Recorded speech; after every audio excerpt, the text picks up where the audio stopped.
Хәерле кич. Рәсәйнең Мәгариф министрлыгы мәгълүматы буенча, әле 2015-16 уку елында гына гаиләдә белем алучы балалар саны нибары 8500 кеше тәшкил иткән. Хәзерге көндә төрле чыганаклар Рәсәйдә 20 меңнән 50 меңгә кадәр, Татарстанда 3 меңләп укучы гаиләдә белем ала дигән саннар китерә. Төгәл исәп алып барылмаса да, белем алуның бу төре бик тиз популярлашканы көн кебек ачык. Пандемия, дистанцион укыту чараларының камилләшүе, ата-аналарның балалар куркынычсызлыгы өчен борчылуы, булар барысы да гаиләдә белем бирү өлкәсенең үсешенә йогынты ясый билгеле. Әмма күп санлы альтернатив укыту программалары традицион мәктәпне алыштыра алырлыкмы соң? Бүген шул хакта фикер алышырбыз.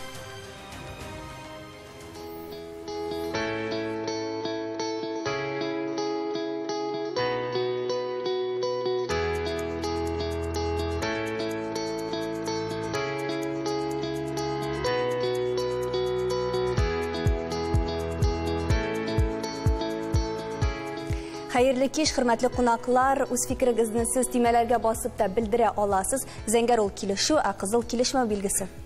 Сөйләшүне Мәгариф министрлыгына мөрәҗәгатьтән башлыйк. Рамис әфәнде, дөрестән дә шушы өйдә белем алучы балалар саны арта дип тәгаен әйтә алабызмы без бүгенге көндә? Һәм сәбәпләре нәрсәдә икән? Хәерле кич, хөрмәтле тамашачылар. Беренчедән инде әйтергә кирәк төп айырмаларны. Безнең инде 273 номерлы Мәгариф турындагы федераль законда гадичә әйткәндә, гомумән әйткәндә, ике укыта торган форматы бар.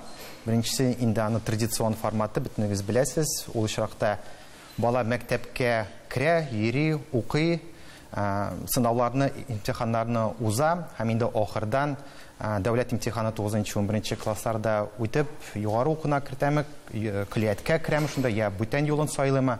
Ул очракта инде бөтен җаваплылык мәктәп өстендә, мәктәп укыта, уку программасы буенча да, күләме, эчтәлеге, сыйфаты буенча да, монда инде бөтенсе билгеле. Һәм бала куркынычсызлыгы өчен монда куркынычсызлык дөрес. Икенчесе формат инде менә бу сез әйткәнчә гаилә форматы. Ул очракта инде бала мәктәпкә йөрми, укымый, өйдә генә укый, ансы инде уку процессын әти-әни үзе оештыра.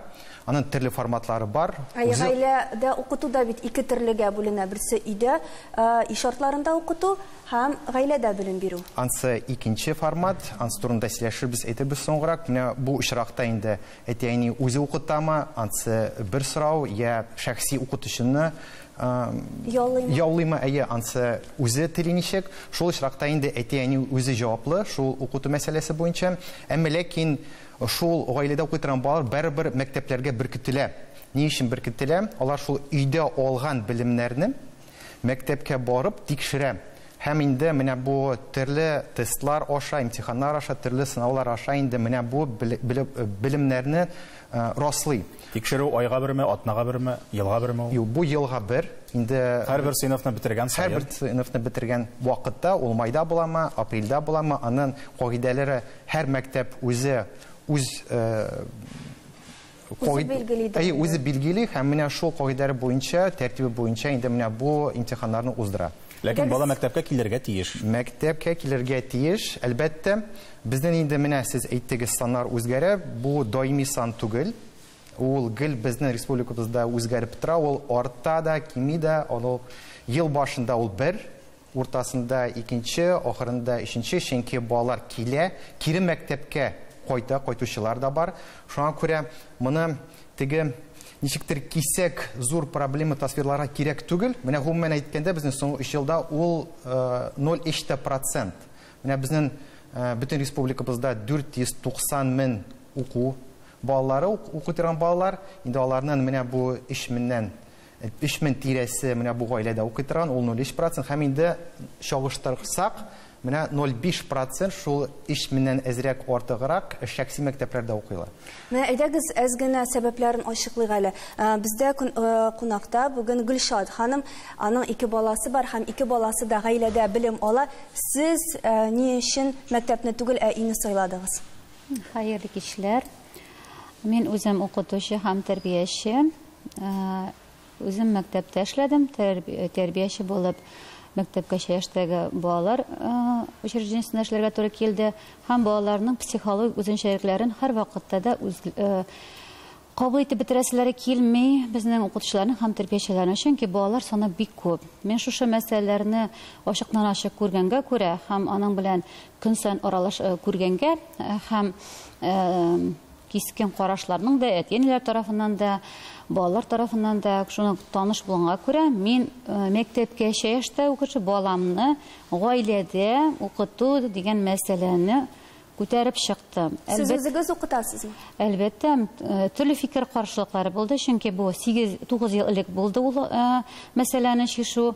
Әлбәттә, төрле фикер каршылыклары, хәтта туганнар арасында да, тормыш иптәше тарафыннан да бернинди дә куәтләп чыгу дигән әйберләр булмады. Чөнки 9 ел элек әле балаларны гаиләдә тәрбияләү дигән әйбер ул ачык күренми иде әле.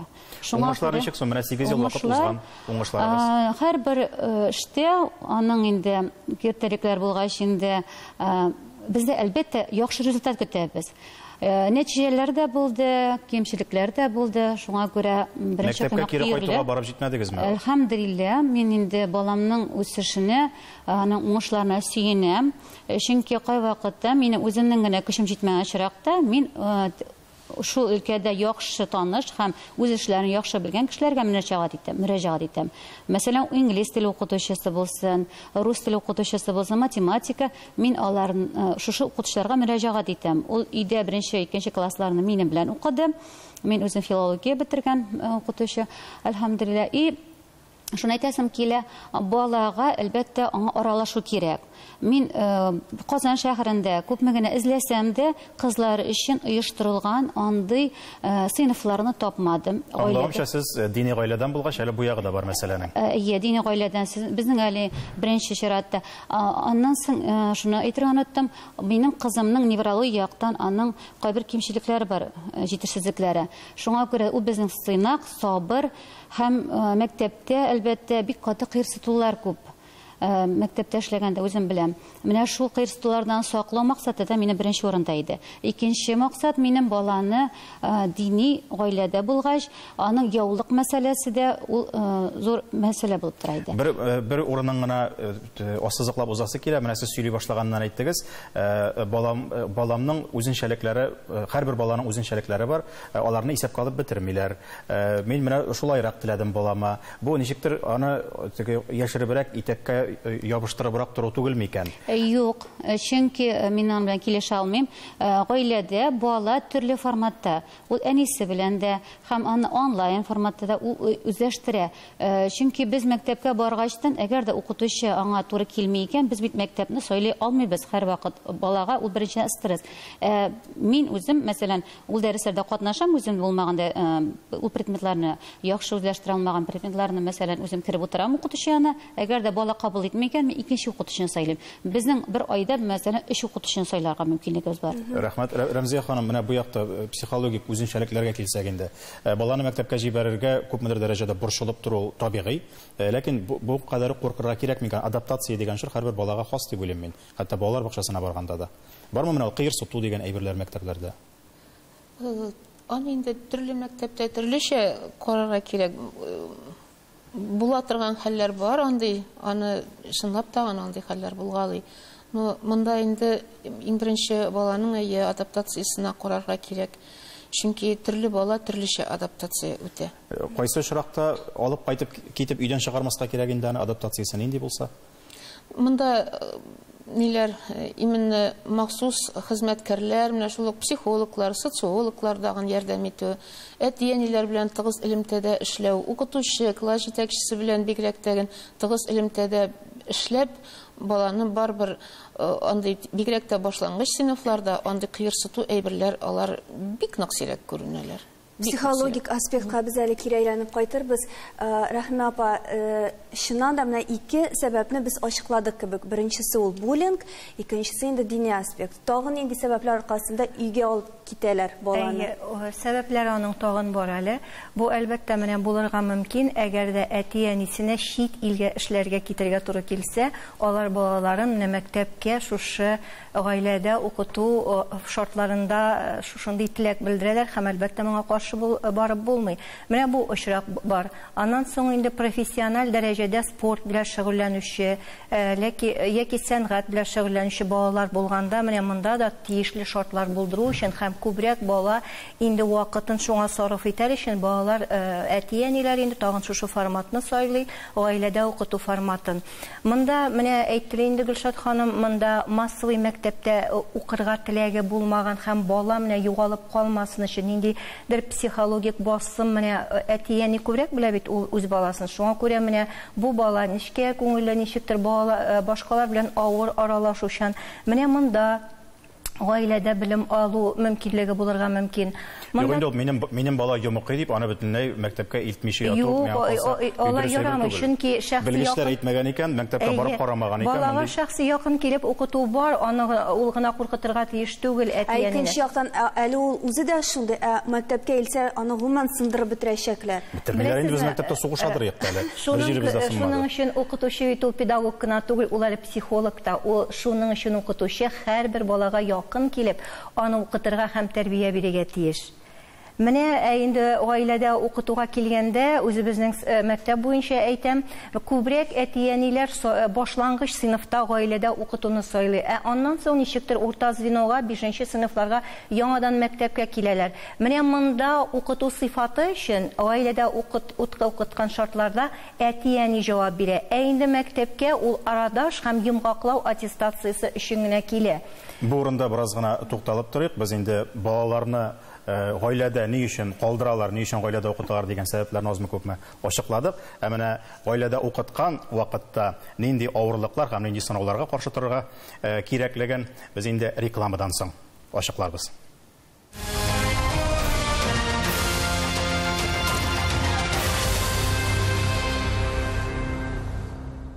Эфирда Таяну нуктасы тапшыруы, кунакларыбыз белән гаиләдә белем алу, гаиләдә белем бирү турында сөйләшәбез.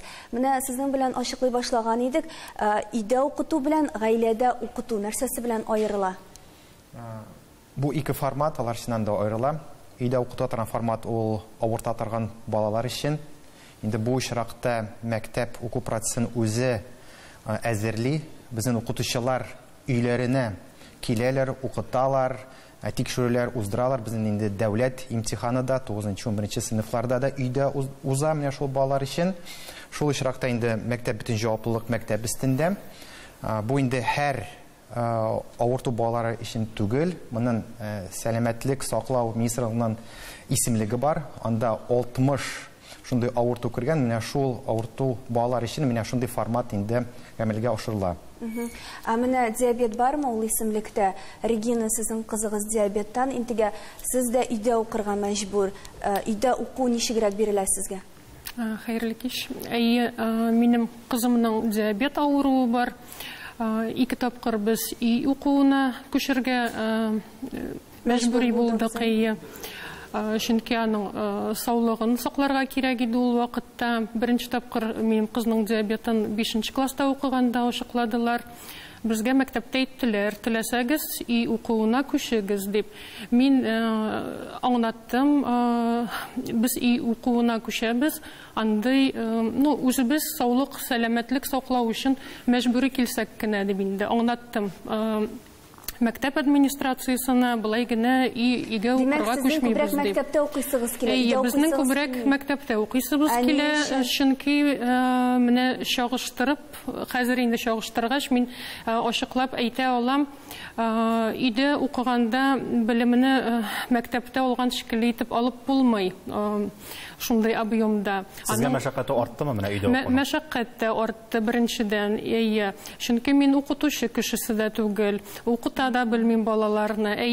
Мәктәптә безгә расписание әзерләп, үзләре онлайн дәресләр алып бардылар. Хәзер инде пандемия вакытында укытучылар өйгә килмиләр, онлайн генә дәресләрне алып баралар. Барыбер дә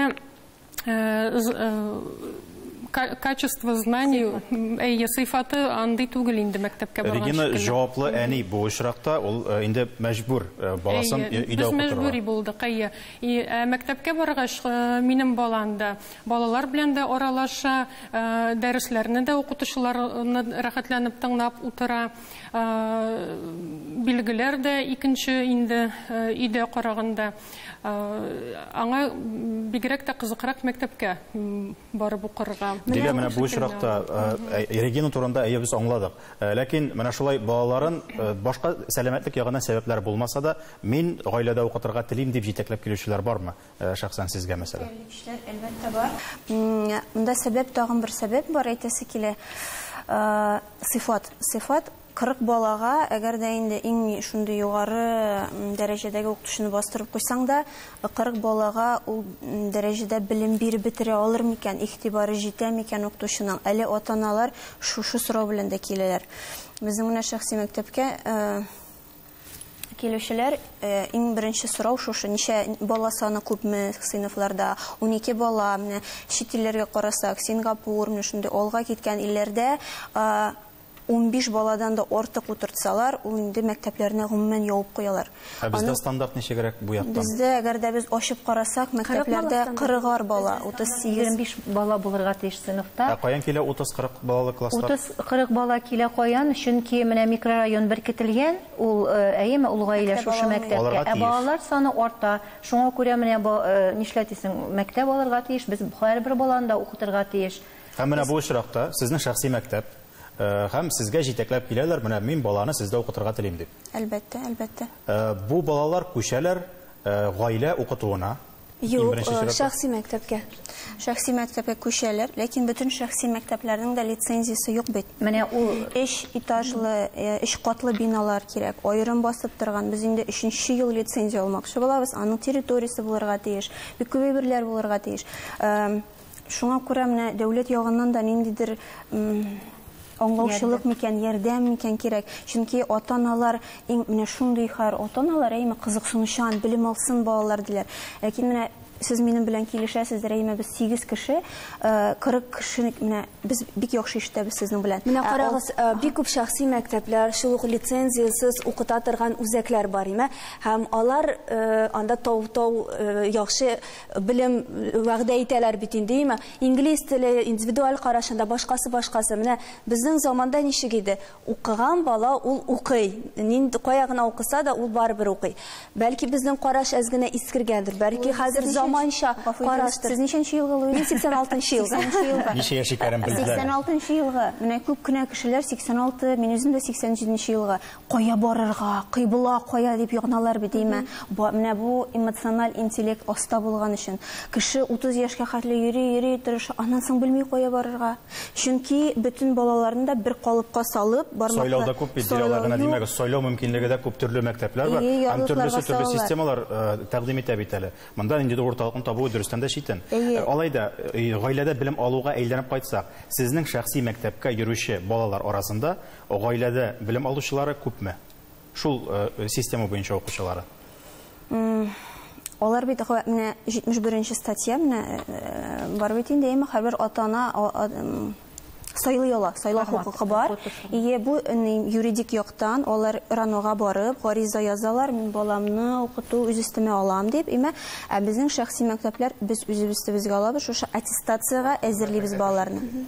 Анда күчәләр генә, шул мәктәпкә генә күчәләр. Күчәләр, үз мәктәпкә күчмәс. Монда гаилә укыту турында сүз бармый бөтенләй. Ләкин канун буенча ул документлар буенча. Ләкин документлар буенча без мәҗбүрбез аларны шушы форматка кертергә, чөнки башкасы юк. Без Мәскәүгә аккредитациясе юк. Шәхси мәктәп лицензия алса, аккредитация алса, ул инде үз документларны бирә. Бу очракта аккредитация юк. Бу очракта аккредитация юк. Лицензияны алыр өчен, беләсезме, нинди юллар узырга кирәк. Ул законга каршылык, беренчедән. Чөнки закон буенча бит каршылык укыту мәсьәләсе любой оешмада, һәр оешмада да лицензия булырга тиеш, аккредитация булырга Бар тиеш. лицензия доп образованиега бар. Доп образование бит ул лицензия, икенче. Без мәктәп уку турында сөйләшәбез. Репетиторлар, менә ул ата-ана баласына сайлый әйме, үзем гаиләдә уку форматын, ул үзе бирә алмый, менә сез дә әйттегез әйме, мин укытучы түгел Бу ди. бит өстәмә уку турында. Репетиторлар өстәмә уку турында.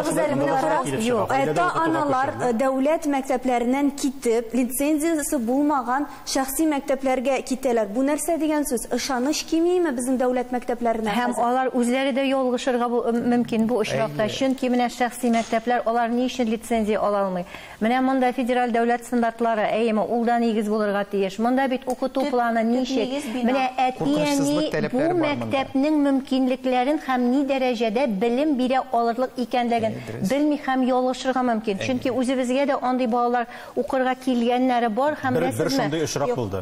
Укыту сыйфаты түбән дәрәҗәдә тиешле белемне, мәсәлән, бала 5нче сыйныфка инде тиешле белеме булган баланың ул белеме юк. Күп менә теге ара белем алынмаган аралар сизелде һәм менә монда ата-анага без аңлатырга тырыштык.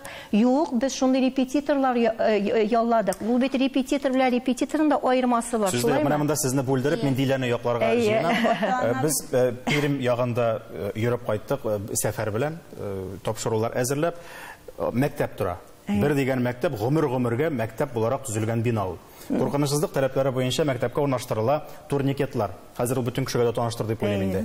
Турникетлар чыгарылган, бөтен сертификатлар һәм башкалары белән нәкъ менә белем бирү учреждениеләре өчен. Потребнадзор куегыз дип әйтә, кайтартканнар куйганнар. Янган куркынычсызлыгы белгечләре килә, алып ташлагыз дип әйтә. Монда мәсәлән нәкъ шундый хәл. Дәүләт мәктәбе дигәч, ул әле бөтен нәрсәсе дә килде дигән сүз түгел. Диләнә шәхси мәктәбенә килгән вакытта монда нәкъ менә шул баскычны төзәтергә, бинаны зурайтырга дигән таләпләр бөтенесе дә. Монда сылтап калдырга ярый. Андый мәсьәләләр юк. Бөтенсе туры килә. Бөтенсе туры килә. Менә Диләнә Менә сез бит инде тәҗрибәле укытучы, күп еллар мәктәп җитәклисеме. Әйтегез әле менә бала килә бит инде. Баланың укырга теләге юк. Аны нинди генә мәктәпкә бирсәң дә файда булачакмы менә? Аны мәсәлән шәхси мәктәпкә бирәсең, дәүләт мәктәбенә бирәсең. Ни өчен баланың укырга кызыксынуы юк? Ул төрле яктан булырга мөмкин. Сәламәтлеге белән дә бәйле. Ул бит менә мин әтияниләргә әйтәм, беләсезме? Менә сез баланы 5кә генә укытырга телисез, баланың андый мөмкинлеге юк. Ул булай да бар кешенә укый. Сез аны әле аннан кала төрле түгәрәкләргә йөртәсез. Балага ял итәргә дә вакыт юк. Шуңа күрә менә мондый бала белән әлбәттә ата-ана шуңа кайтам шәхси якын килеп эшләргә, укытырга һәм белем бирергә кирәк. Әлбәттә, сездә бу ничегрәк хәл ителә менә бу шәхси якын килү мәсьәләләре? Нигә кызыксынуны үтерәләр бит балаларның авызын томалап. 40 бала сөйли башласа укытучы тыңлый алмый бит. Авызларын бер көн яптыгыз. Менә сезгә 3 көн рәттән авызыңны яп, сөйләмә.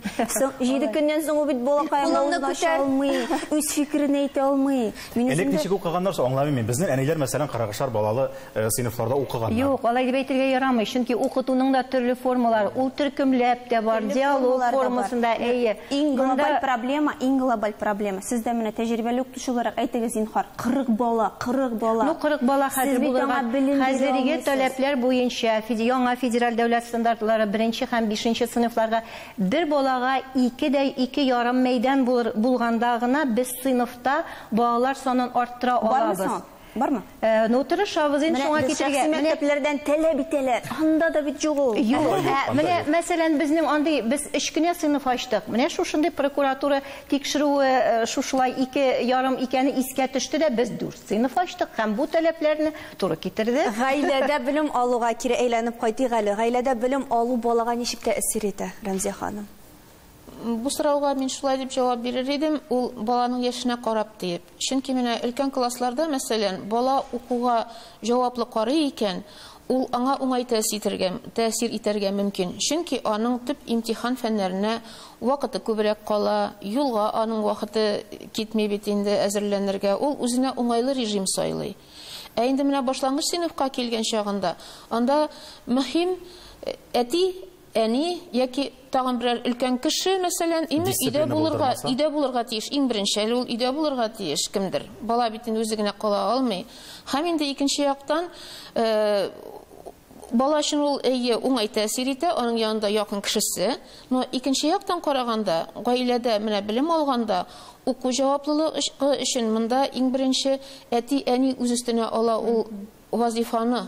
Кайчакта даже укытучының вазифасын дагын ул үз өстенә ала. Чөнки ул балага ул белем бирергә тиеш ул очракта. Миңа калса проблемалар шушы урыннан башлана да инде. Әти-әниләр бик иркәләп кенә балаларына. Менә монда как раз шунлыктан менә андый мөнәсәбәтләргә әти-әни һәм бала ияләшмәгән булсалар, монда инде низак чыгарга мөмкин араларында һәм дә киләчәктә менә авырлыкларга китерергә. Һәм менә бу низактан чыгу юлларын без яңалыклар чыгарылышыннан соң барларбыз. Безнең белән калыгыз.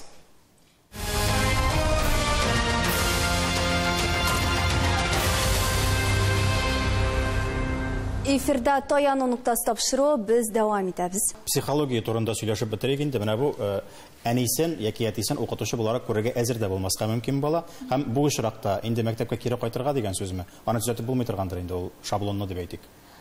Монда инде иң беренче әти-әни бу юлны, гаиләдә белем алу юлын сайлар алдыннан ныклап уйларга тиешләр. Чөнки баланы ул бит инде туп түгел бер җирдән бер җиргә йөртергә, бигрәк тә башлангыч сыйныф балаларын алар бит әти-әни нәрсә әйтә, шуны күбрәк эшлиләр. Монда экспериментлар ясау дөрес түгелдер дип уйлыйм. Чөнки бала әле мәктәпкә кире кайтса дагын, ул 2-3 ай аңа адаптациягә кирәк. Кайбер балага ярты ел, кайбер балага хәтта 1 елдагын ул может узарга адаптация вакытын. Димәк, инде монда бала ул укытучыны сайлый, классташларын сайлый, һәм инде һәр кешенең, мәсәлән, әнинең үз урыны, укытучының үз урыны. Менә мин үз баламны миңа калса тыңлата алмас идем. Дәресләр иркәләү дә бик күп җәмәгать бүгенге көндә. Иркәләү дә бардыр иде, Альберт. Менә сез ничек тыңлата аласыз балаларыгызны? Утыралармы, тыңлыйлармы? Сезне гомумән әни буларак кына түгел, укытучы буларак кабул итәләрме? Ничек дип әйтим, төрле каршылыклар булды, әлбәттә. Кызым минем үзе бик юаш, әлбәттә, ул инде бик тыңлаучан, аның белән андый авырлыклар булмады. Ул бар әйберне дә тыңлый, эшли, төгәл эшли. Менә улым белән әлбәттә авырлыклар килеп чыкты. Чөнки ул үзенең ирлек хисләрен күрсәтәсе килә. Мин ир кеше сүзен. Мин хуҗа. Әйе, без инде аңа төрле кызыксындыру чаралары, ниндидер бүләкләр белән, чөнки ул инде көтә. Улыгызны өйдә калдыру нәрсә белән бәйле булды? Өйдә аның тоже сәбәпләре бар. Ул безнең эндокринология белән бәйле. Ул безнең буя кичкенә һәм буйда кичкенә үлчәмәдә, масса күләме. Шуңа күрә дә анда без подготовка к школе, мәктәпкәчә инде, мәктәпкә әзерләү курсларында йөргән вакытта аны кыйрсыттылар. Әлбәттә, без төрле алымнарны кулланып карадык. Ул баланы ничек кабул итүе. Без 5 көн генә укыдык. Һәм безгә әйттеләр, что ул бала бик кыйрсыталар инде. Шуңа күрә үзен яклау максатыннан ул инде һәрберсен урынга утырткан балаларны. Мин уйладым, инде мәйтәм, бу баланы анда укытуга мәгънә юк. Менә монда диләйткән проблемага килеп кермибез микән без? Ни өчен укытучылар шул әле мәктәпкә әзерлеккә йөргән кичкенә генә баланы да тыйып дип әйтимме инде тора алмаган булып чыга. Чөнки сыйныфта 40 бала һәм барысын да күзәтеп бетереп булмый. Юк, безнең сыйныфта 15 бала иде. 15 бала иде, анда балалар саны. Хәзер әйтүемчә, балалар бик иркә, һәм алар үзләренең бик каты киеренке тоталар үзләрен. Кая киттек анда без вакытта шикелле шүпрәгә гатылар, указка белән. Укытучыга карата хөрмәт бездә бетте. Ул әгәр дә әни укыталмый икән, укытучы укыта дигән сүз түгел. Шуңа күрә дә баланың әгәр дә әни белән бала арасында тыгыз мөнәсәбәт икән, тыгыз бәйләнеш икән, ул кайда гына булсын, ул укый алачак. Менә без 1-нче класста, беренче сыйныфта без ул бик тырышты. Анда дисциплина безнең, ул менә даже кичкен булуына карамастан, җәйге каникул вакытында без инде матур язу дәресләрен көнгә 3 мәртәбә ала иде. Аның искиткеч шундый язу. Чөнки ул баш мие төзелешенә бик эшчәнлегенә бик йокынты ясый. Гөлшат ханым, ә сезнең мәктәпкә кире кайту теләге юкмы? Бәлки Кызым белән киләчәктә укыган вакытта аның шундый теләге көчәйгән иде. Мин дуслар телим дип, андый мөмкинлекне тоже кулланып карадым. Уртак тел тапмаганнар инде. Вакыт Ничек дип әйтим, менә шушы һаман да шул неврологик үзенчәлекләр аны үзен ачарга, ул бик аралашчан булса да, ләкин аны әйттеләр, син шундый дип, аны уже кимчелекләрен күрсәтә башладылар. Менә бу алайда уңай мисаллар бар гаиләдә укытуның. Киләчәктә мәктәпләр җитми бит инде, әйме? Кеше саны арта, шәһәрләрдә шул исәптән. Балалар саны арта, сыйныфларда. Ата-аналар риза түгел, һәр вакытта да риза булмаска мөмкиннәр. Киләчәктә бу алымнар, бу ысул безгә ничектер традицион белем бирү белән бер баскычка күтәрелергә мөмкинме? Әле бөкеләрне оныттым. Бу мәсьәлә шешеләчәк киләчәктә, чөнки бала саны арта да, мәктәпләр дә арта. Демәк, традицион мәктәпләр ягына шешеләчәк. Конечно. Әлбәттә, шулай булачак. Сезнең министрлыктан Чөнки килгән менә монда мин каршы киләм, безнең укытучылар 40 бала белән эшли алмый дигән сүзенә, безнең укытучылар бөтен бала белән эшли ала. 40 бала булса да, 50 бала булса да, без аларны укытабыз, шуңа күрә алар кичкенә класс белән дә, зур класс белән дә эшли ала һәм безнең сыйфаты да, нәтиҗәле дә без күрәбез зур. Шәхсән сез министрлыктан килгән белгеч икәнлегегезне онытып торыйк. 30 секундка гына. Шәхсән сез гаиләдә укытуга каршымы, әллә битарафмы? Юк, ни каршы.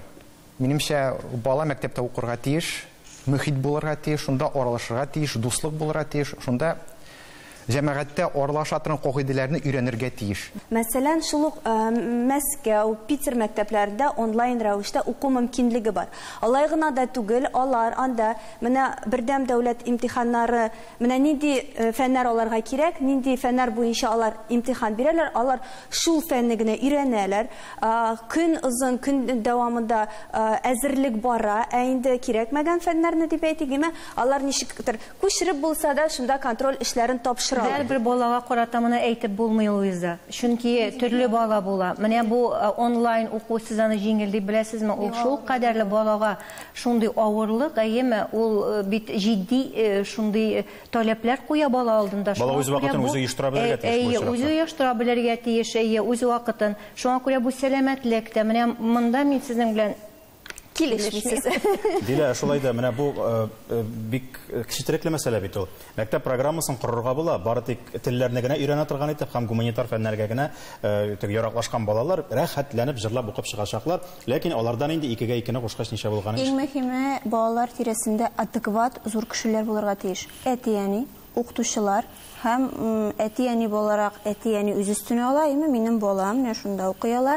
Иң яхшы индикатор ул бала. Икенче мәсьәлә мәктәп. Мөһим түгел нинди мәктәп, шәхси мәктәп, государственный, дәүләт мәктәбеме. Иң мөһиме нинди укытучы бала янында. Өченче сорау, бала санына игътибар иттерәсе килә. Һәм дүртенче сорау, эмоциональ интеллект. Балалар әгәр дә эмоциональ психик яктан сау сәламәт була икән, ул үз юлын, кыйбласын таба алачак. Иң мөһиме, теге менә башка башны бәрмәскә кирәк, кулга кул тотынышып, безнең дәүләт балаларыбыз өчен нинди тагын яхшы мөхит оештыра алачакбыз дигән сорау белән янсак, без алга барабыз. Сезнең ничә ел эшләү тәҗрибәсе? Без 5нче ел, менә 4нче сыйныфка баралар. Минем бик йөрәгем яна, урта сыйныф башлана киләсе елга. Методика нинди методика белән укыйсыз сез? Шул классик мәктәп методикасын башка методикамы? Безнең укытучылар, безнең класста 12 бала инде һәрбер укытучы карый. Сингапур методикасы бар бездә, гуманный педагогика, мин үзем нейропсихолог, мин укытучыларда мин әле балаларны гына түгел, ата-аналарның да, укытучыларның да психологик халәтен, мораль халәтен гел карап торам. Чөнки баланың эчке тавышы безнең сүз бит. Бүген сез үз балагызга әйтәсезме ниндидер сүз, ул шул сүзне үзенә әйтәчәк.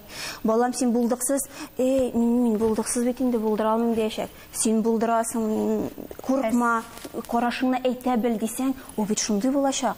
Менә бу 5 ел эшлибез дип әйттегез. Сездә укыган балаларның белеме һәм аттестациясе ничек уза? Аккредитация булмаган сәбәпле. Минем мактанасым килми, безнең 2-4 генә бар балаларда. Без ел дәвамында мин ярлыклар куймыйм. Укытучылар үзләре өчен бал системасын керттек. Елга бер мәртәбә без аттестация үтәбез. Монда безнең 2 генә 4 бар. Аттестацияны сез дәүләт мәктәбенә барып Бар шундый дәүләт мәктәбе төзегәндә сез игътибар итәсезме? Менә тәкъдим ителгән укыту планнарына. Безнең партнерлар Мәскәү, Питер, чит илләрдә барый бүгенгә. Сез шундый ук шәхси мәктәпләр белән эшлисез. ФГОСлар сезнең. ФГОС иң беренче чиратта ФГОС нәрсә соң? Гади телдә әйтсәк, бала проблеманы куеп, үзе шуны шиша алырга тиеш. Без 45 минут 10 минут дәвамында укытучы теманы безнең авыз ачып әйтми, ул аңа бала үзе әйтә, без нинди тема үтәбез соң бу, нинди мәсьәлә шишәбез. Һәм бала үзе әкрен генә килә. 40 бала шуны әйтә аламы, әллә 12 баламы? Гади мәктәптән килүчеләр дә бар безнең мәктәпкә. Безнең хәзерге стандартлар алар баланың дәрестә катнашуын берәр ничек регламент куямы аңа? Әйтик, һәрбер бала һәрбер дәрестә 2 минут сөйләргә тиеш дигән әйбер бармы? Һәр дәрестә һәрбер бала җавап бирә тиеш. Менә ул 40 минут аз, ләкин аның төрле формалары бар. Әйттем бит инде, диалог, группа, төркемнәрдә эшләү. Шуңа күрә монда иң мөһиме бала пассив рәвештә 40-45 минут дәрестә утырып чыгарга тиеш түгел. Демәк, бу теге туйларда тамадалар җыеп чыгарып тостайтырга шикелле. 15 баланы чыгарып. Дәрес ничә минут бара? Дәрес 45 минут бара. 45 минут бара. 45 минутны бүләбез структурага, ише тикшерәбез, аннан соң яңа теманы ачыклыйбыз, бала үзе әкрен генә килә. Әңгәмә өчен ничә минут кала 40 балага?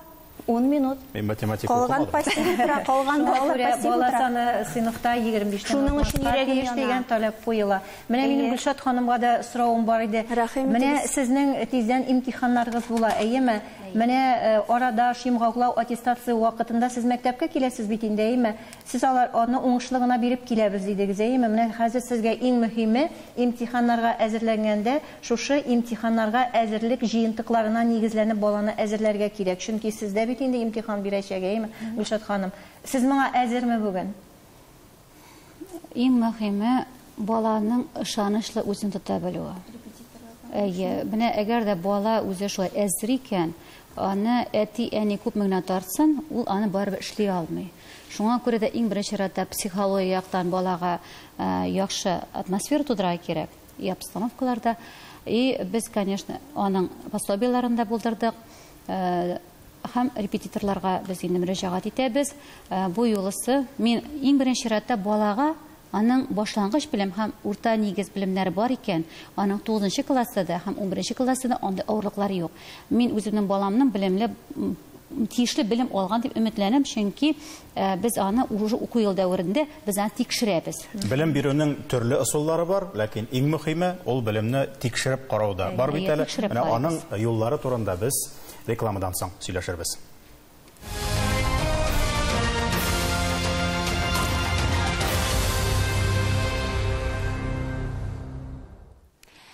Идә белем алу турында сөйләшәбез кунакларыбыз белән. Регина, менә сез бик теләп мәктәпкә йөрисегез килә, мәктәптә укыйсыгыз килә. Моның өчен нәрсә эшләргә кирәк? Мәктәп тарафыннан нәрсә эшләнергә тиеш? Нәрсәләр җитми дип уйлыйсыз?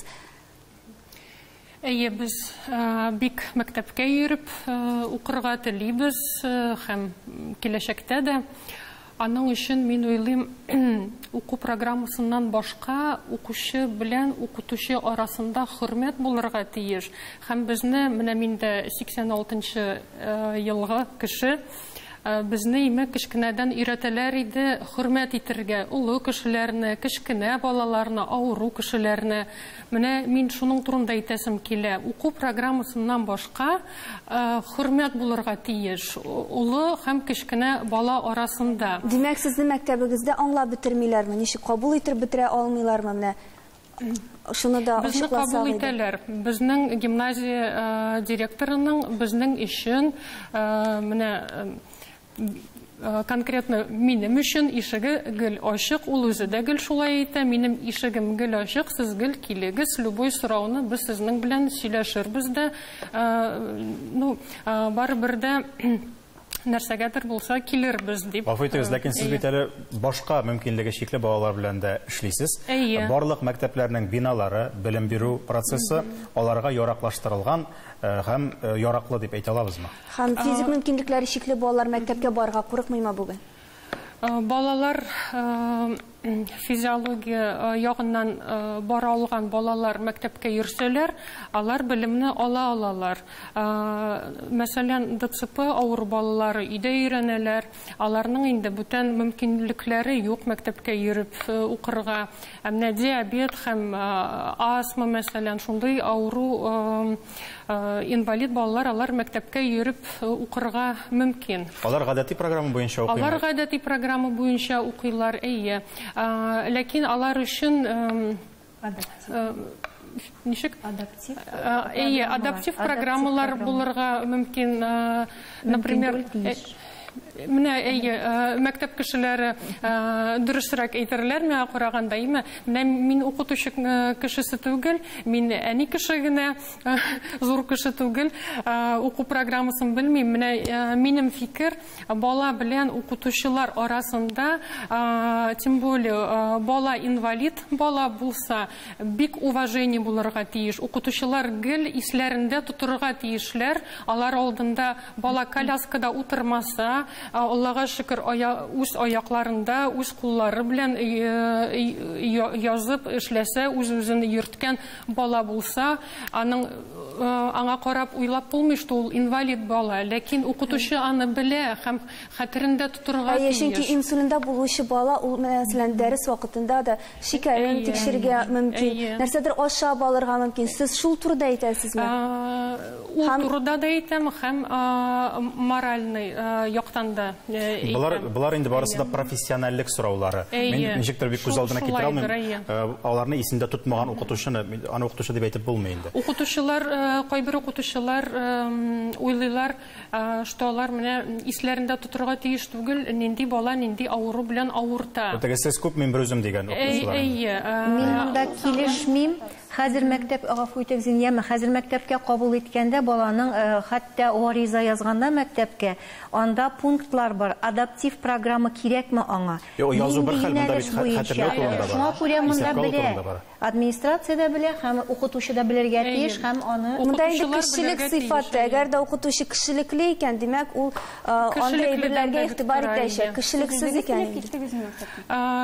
Без 2 тапкыр үй укуына күчкән идек. Без үзебез теләп киттек. Аныңча безгә иткәннәр иде. Менә сорау куйганнар иде. Барасызмы? Мәктәпләргә таләп бар. Инвалид балаларында без менә бөтен туры китереп алырга тиеш. Дәүләт мәктәпләрендә алырга таләпләр бар. Әлбәттә, әйбәт. Без үз теләгебез белән киттек. Әгәр дә инде без документларга, кәгазьләргә кереп киткәнбез икән, белемне тикшерү һәм аттестат алабыз бит мәктәптән чыккан вакытта.